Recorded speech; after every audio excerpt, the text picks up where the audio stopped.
लगभग 100 सालों पहले इंसानों पर ऐसे दानवों ने हमला कर दिया जिन्हें टाइटन का नाम दिया गया। ये टाइटन साइज में बहुत ही बड़े थे और इनका खाना था इंसान, जिन्हें ये गाजर मूली की तरह खा जाते थे। इन्होंने इंसानों को लगभग खत्म ही कर दिया था। तब इंसानों ने इनसे बचने के लिए 3 बड़ी बड़ी दीवारें बना दी। सबसे बाहर वाली दीवार का नाम मारिया था, बीच वाली दीवार का नाम था वॉल रोज और सबसे अंदर वाली दीवार का नाम था वॉल शीना। और बचे हुए इंसान इन्हीं दीवारों के अंदर रहते थे। इन सभी दीवारों के बाहर अलग अलग डिस्ट्रिक्ट है जहां लोग रहते थे।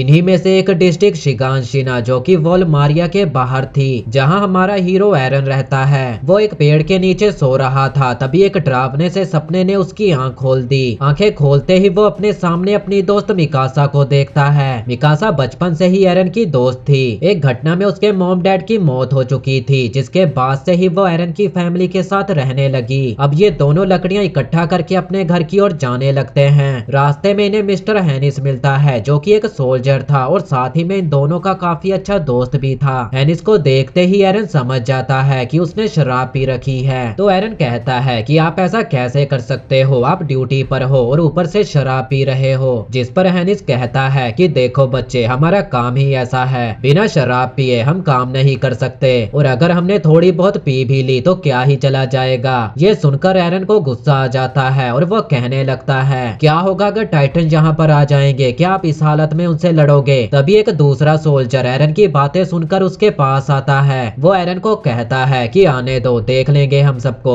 और इतने साल हो चुके हैं अभी तक तो यहाँ कोई भी नहीं आया। वो हमारी इन बड़ी बड़ी दीवारों को कभी भी नहीं पार कर सकते, उन्होंने सिर्फ हमारी दीवारों को बस खरोंचा ही है। अब एरन और मिकासा वहाँ से अपने घर की ओर जाने लगते हैं। तभी वहाँ पर एक बेल बजने लगती है, जिसका मतलब था कि सर्बेकॉप्स वापस आ रहे हैं। सर्बेकॉप्स उन्हें कहा जाता था जो कि टाइटन से लड़ने के लिए दीवारों के बाहर जाते थे। ये देखकर एरन काफी ज्यादा खुश हो जाता है और मिकासा को लेकर उन्हें देखने के लिए जाने लगता है। इधर उन सभी के मुंह लटके हुए थे, पर एरन उन सभी में से एक आदमी को मुस्कुराते हुए देख रहा था, पर वो आदमी एरन को इग्नोर कर देता है। वो सभी लोग बहुत ही बुरी हालत में थे, किसी का हाथ नहीं था तो किसी का पैर नहीं था, और भीड़ में लोग बातें कर रहे थे कि सिर्फ इतने ही लौट कर आए, गए तो बहुत सारे थे, शायद बाकी के लोगों को टाइटस ने खा लिया होगा। अब बाहर जाओगे तो यही सब होगा ना। तभी भीड़ में से एक बूढ़ी औरत बाहर निकलती है और वो सोल्जर के पास जाकर कहने लगती है, मेरा बेटा कहाँ है, वो कहीं दिखाई नहीं दे रहा। जिस पर वो सोल्जर दूसरे सोल्जर को कहता है कि इन्हें वो दे दो। वो सोल्जर उस बूढ़ी औरत को कपड़े में लिपटा हुआ कुछ देता है। जब वो बूढ़ी औरत उस कपड़े को खोलती है तो उसके अंदर उसके बेटे का कटा हुआ हाथ था। वो सोल्जर उस बूढ़ी औरत को कहता है कि सिर्फ यही बचा है तुम्हारे बेटे का, और फिर वो सभी सोल्जर वहाँ से चले जाते हैं। इधर मिकासा एरन से पूछती है कि क्या ये सब देखने के बाद भी तुम कॉप्स में भर्ती होना चाहते हो, पर एरन उसकी किसी भी बात का जवाब नहीं देता। अब ये दोनों घर आ जाते हैं। घर आते ही एरन की मॉम कहती है, अरे वाह, आज तो तुम दोनों बहुत सारी लकड़ियां लेकर आए हो। एरन के डैड कहीं बाहर जाने वाले थे। तभी मिकासा उन्हें बता देती है कि एरन सर्वे कॉप्स में भर्ती होना चाहता है। ये सुनते ही एरन की मॉम उसे डांटने लगती है, आखिर तुमने ये क्या जिद लगा रखी है, तुम्हारी इसी जिद की वजह से तुम किसी दिन मारे जाओगे। एरन के डैड उससे पूछते हैं कि आखिर तुम्हें क्यों बाहर जाना है। जिस पर एरन कहता है कि मैं बाहर की दुनिया देखना चाहता हूँ, मैं अपनी पूरी जिंदगी इन दीवारों के अंदर नहीं बिताना चाहता।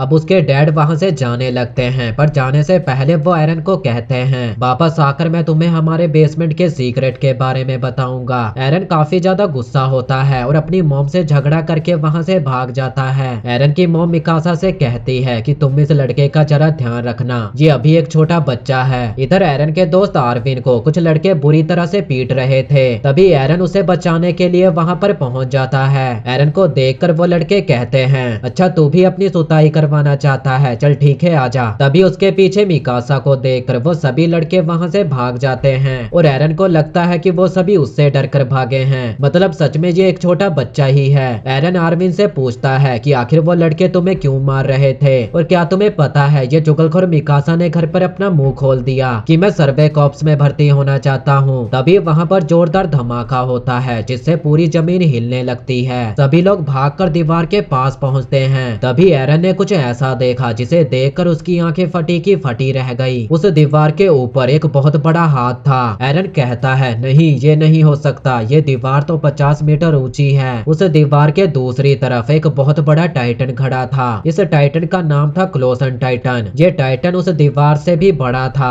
और वो अपनी पूरी ताकत से उस दीवार को तोड़ देता है। दीवार के टूटते ही बाकी सारे टाइटन अंदर आने लगते हैं। सभी इंसान डर कर इधर उधर भागने लगते हैं। एरन और मिकासा भी भागकर अपनी मॉम के पास जाने लगते हैं। घर पहुंचकर वो देखता है कि उसका घर पूरी तरह तबाह हो चुका था और उसकी मॉम घर के नीचे दबी हुई थी। वो दोनों घर को उठाने की कोशिश करते हैं ताकि उसकी मॉम वहां से बाहर निकल सके, पर ये थे तो बच्चे ही, आखिर पूरे घर को कैसे उठा सकते थे। तभी एरन देखता है कि एक टाइटन उन्हीं की ओर आ रही थी। ये देखकर एरन की मॉम कहती है कि टाइटन आ रहे हैं, तुम दोनों जल्दी यहाँ से निकल जाओ। पर एरन कहता है नहीं मॉम, मैं आपको लिए बिना यहाँ से नहीं जाऊंगा। जिस पर उसकी मॉम चिल्लाते हुए कहती है मेरे पैर बुरी तरह जख्मी हो चुके हैं, अगर मैं यहाँ से निकल भी गई तो चल नहीं पाऊंगी। तो एरन कहता है कि आप चिंता मत करो, मैं आपको उठाकर भागूंगा। पर एरन की मॉम उसे कह रही थी कि अगर तुम जल्दी यहाँ से नहीं भागे तो हम तीनों मारे जाएंगे। तभी उनकी मदद करने के लिए हैनेस वहाँ पहुँच जाता है। एरन की मॉम हैनेस को कहती है कि तुम जल्दी से एरन और मिकासा को लेकर यहाँ से निकल जाओ। ये सुनकर हैनेस मुस्कुराते हुए कहता है कि मैं तुम तीनों को यहाँ से बचा कर लेकर जाऊंगा। अब वो उस टाइटन को मारने के लिए उसकी ओर बढ़ने लगता है, लेकिन उस टाइटन के पास जाते ही हैनेस थर थर कांपने लगता है। अपने सामने इतना बड़ा दानव देखकर वो डर से कांप रहा था। तो वो तुरंत वापस आकर एरन और मिकासा को वहां से लेकर भागने लगता है और एरन की मॉम उसे शुक्रिया कह रही थी।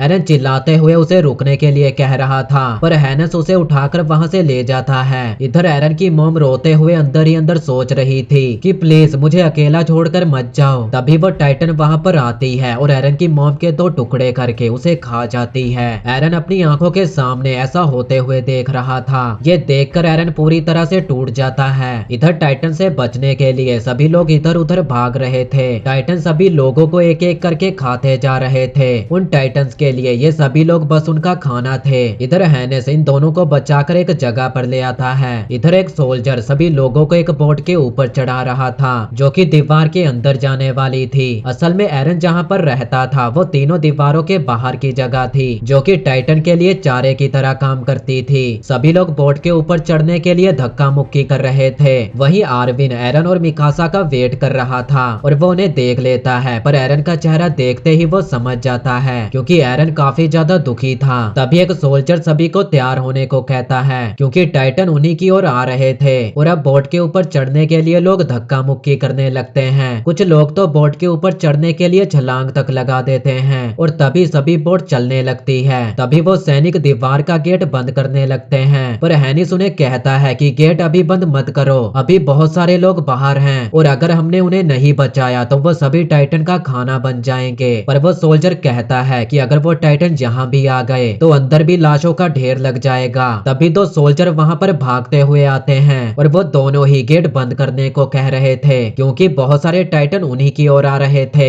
वो सोल्जर गेट को बंद करने लगते हैं, पर तभी वहाँ पर एक टाइटन आ जाता है। उस टाइटन को देखते ही सभी सोल्जर घबरा जाते हैं और तभी वो टाइटन दौड़ते हुए गेट की ओर बढ़ने लगता है। सभी सोल्जर उस पर तोपों से हमला कर रहे थे, पर उस तोप के गोलों का उस टाइटन पर कोई भी असर नहीं होता और तभी वो टाइटन उस दरवाजे को बुरी तरह से तोड़ देता है।